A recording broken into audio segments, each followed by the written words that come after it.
Hi everybody, welcome to The Ordinary Professor. My name is Dr. Courtney Pegram, and today I have a very special guest, Hunter Marin, aka my daughter. So Hunter, tell us a little more about you. Well, I am 10 years old and I'm going on to 5th grade. 5th grade, wow, perfect.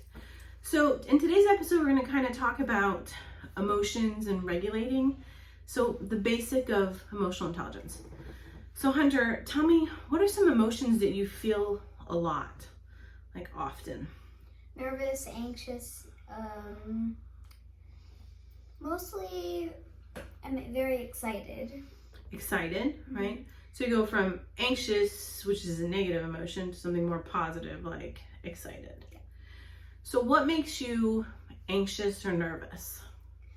Thinking about school or worrying, like, let's say I'm doing something huge, I'm worried I'm going to mess up, and it makes me very nervous. So you're afraid sometimes that you'll like make mistakes and you'll mess up, and that makes you nervous. Mm-hmm. So then what do you do? Like, how do you control those emotions so they don't take over your body? Well, I recently started meditation, and it's helped me a lot. So meditation helps you a lot, right? And then taking deep breaths. Okay. So do you sometimes forget to breathe when you get really anxious or nervous? More than once.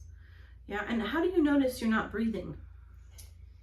Well, it's just sometimes like I just remember about, I don't know why, it's just like it'll be random and I'll just remember that I have to breathe. I'll just remember that I'm not breathing or feel it, and I'm like, and I realize. So you feel it in your body. Right? So sighing too is a sign you're not breathing, right? Now, when it comes to like anxiety, you mentioned you feel that emotion a lot, so anxious. What do you do to like let it go so that it doesn't stick with you? Like say like you get nervous or anxious in the morning before a test, right? So, and then for you, what do you do? And then two, what is the difference between nervous and anxious? Nervous is, I don't know what nervous is. I don't know how to explain it. Okay, can I help? Yeah. Okay, so nervous, so I would say you're nervous, like, ooh. So sometimes before acting, you get nervous for your script, right? Okay, so would that be a good definition? Yes. So you're kind of like, your body gets really busy and you talk really fast. So those are the things I've noticed of you, right? But when I've seen you anxious, you get very quiet, right? And your body kind of changes. You're just like, what does your body do? It's like if I get anxious, it sometimes makes my mood very like low, and I feel like I'm sad. It's all negative thoughts that immediately go to my head. Oh, okay. So what are some negative thoughts that go to your head? I'm not good enough, and other things kind of like that. I can't exactly say right now because you're not in that moment. Yeah.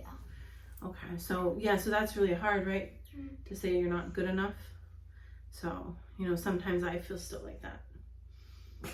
I know you're laughing because it happens to me a lot, okay? So it's just like, sometimes I don't feel good enough. I struggle, okay? And you're not alone. So, now, what would you say to people that are going into 5th grade to like work on their anxiety? Because anxiety is a big problem. So I have problems with anxiety. You have problems with anxiety. And so anyone in between. So what is some advice that we have?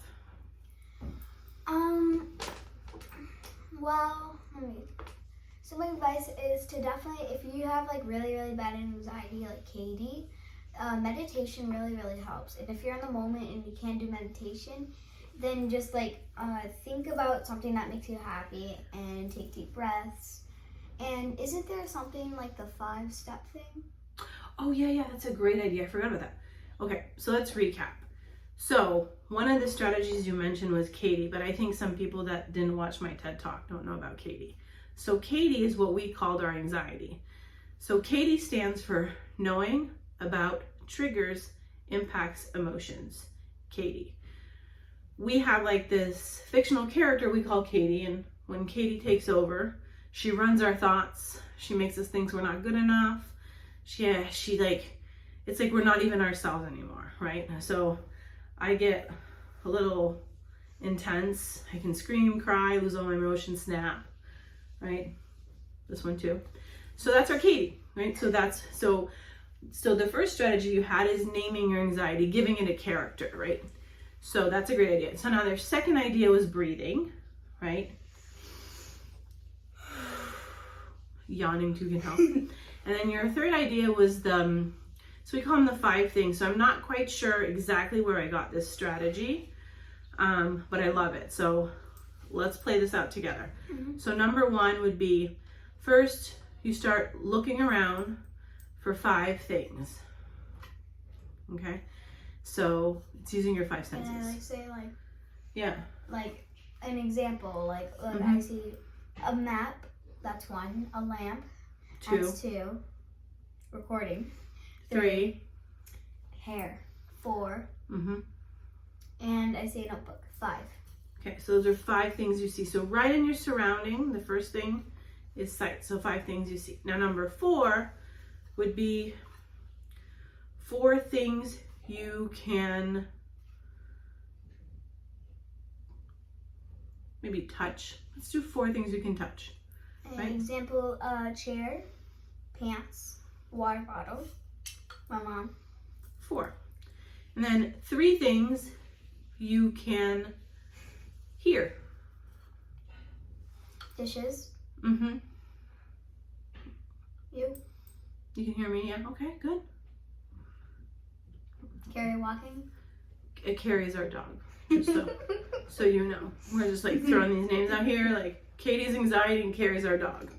So, okay, so then 2 is 2 things you can smell.